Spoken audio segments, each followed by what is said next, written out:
Alright, yan, kalamansi. Dito tayo sa kalamansian. Hindi po sa amin to, nakikikuha lang kami. Yan, kalamansian guys. Ano ba sa English yung kalamansi? Kalamansi lang. Hindi ko alam yung English ng kalamansi. Aray. Ano, pipitas tayo kalamansi. Aha. Iba kasi matataas na yung na-harvest na raw kasi ito. Yeah, dito tayo sa mga loob-looban para makita natin kung meron sa taas. Kaya tinga-tingala lang ito. Ito. Meron tayo nakita. Ayun. Kalamansi. Okay. Bubulsa lang natin. Medyo marami na naman yung bulsa natin. Kaya lang, konti-konti lang talaga. Kasi, kakapitas lang daw kasi ng kalamansi. Kalamansi yan sa bukid. Kalamansi. Aray. Magandang kalamansi, ginagawa itong juice. Pwede nyo gawing juice. Yung gagamba. Pwede nyo gawing juice. Ano pa ba? Sausawan. Most of the time, sausawan ang ginagawa dito sa kalamansi ng mga Pinoy. Ayan, pitas-pitas lang tayo dito. Mga ganito goods na to. Diba? Sakto din naman yung hindi madidilaw para magtagal siya. Pero ang discard sa kalamansi, i-squeeze nyo na sa bottle tapos i-rest niyo para tumagal siya. Mga almost a month din bago magbago yung yung lasa niya. Pag nagbago na yung lasa niya, wag niyo nang gamitin yon. Kasi hindi na maganda. Kumbaga parang ewan ko ba kung ano naging lasa, pero parang papunta na siya sa pagiging alak. Parang ganun yung yung sistema. Bumibigat na yung bulsa ko.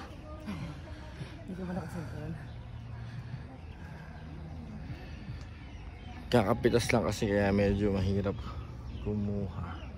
Pero nakakakuha naman kami kahit konti. Yan, kumukulog-kulog pa. Ay, masyado mababa. Ikot ako dito. Ha? Meron pa? Ikot tayo dito. Wala kami dalang supot. Bulsa-bulsa lang. Tapos dito rin sa kalamansian, madami rin dito mga gagamba na panglaban. Meron dito. Ayun, pag nakakita ka ng mga sapot na ganyan, susundan mo lang yan both ways, kaliwa o kanan.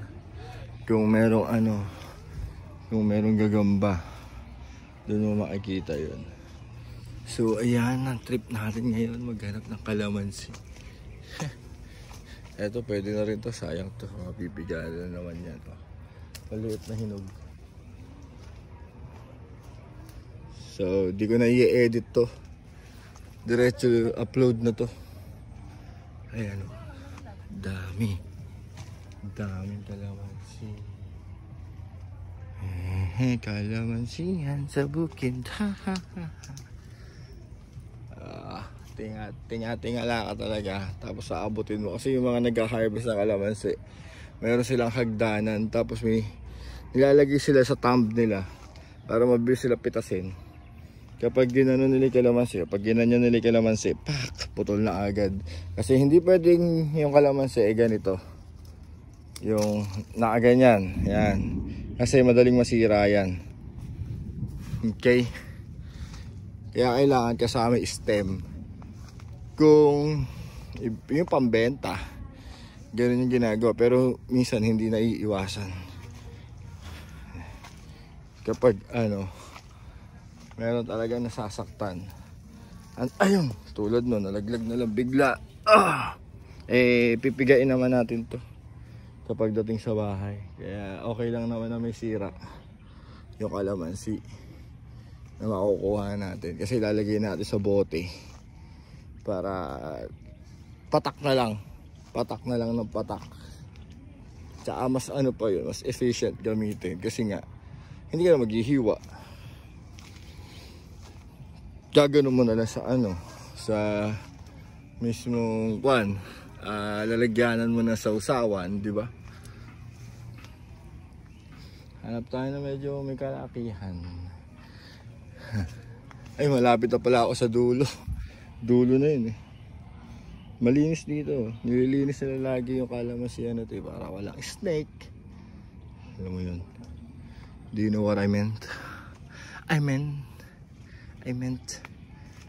Diretso lang tayo.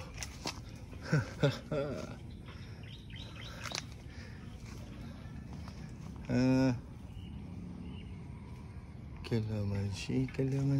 Dito wala na masyado. Kahit sa bandang taas. Naku, ito. Ginagawa lang namin pa ano-ano lang na. Ayan, dapat ganito. Ayan. Para matagal-tagal siya kapag i-stock sa bahay. Kapag yung walang tangkay na ganito, ayun, madaling yun, masira. Tsaka linawan ng mata. Kasi may mga matitigas na kalamansi, hindi pa yun hinog. Wala rin kayo makakatas doon, sayang lang kapag pinitas ninyo. Kaya ayun. At yung mga ganyan man lang, medyo orange na. Ayan. Diba? Okay, pitasin na natin yan. Sana hindi matanggal yung ano. Yan, goods yan, yung mga ganyan. Goods. Okay. Tapos, saan pa ba?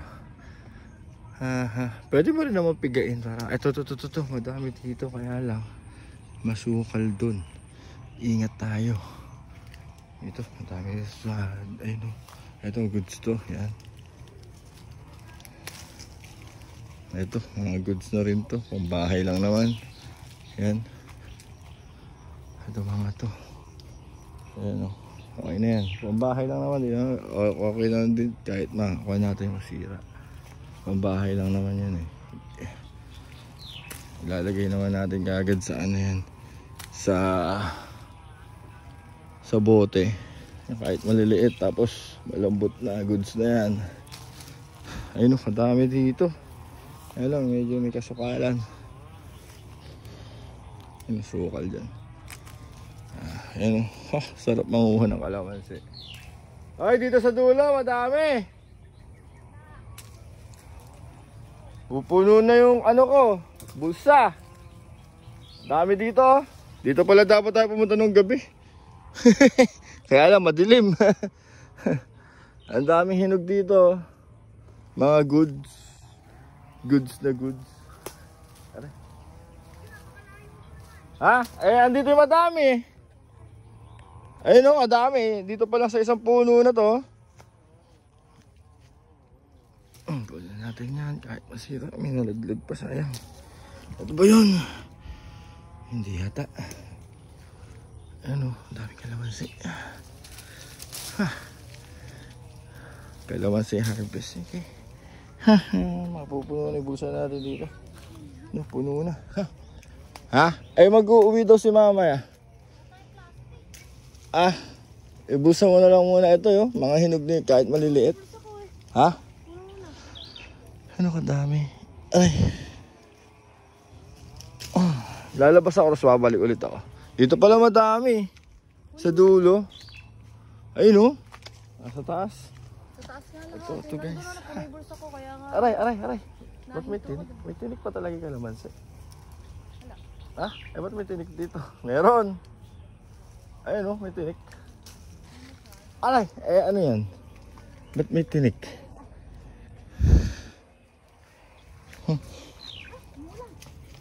Kalamansi harvest.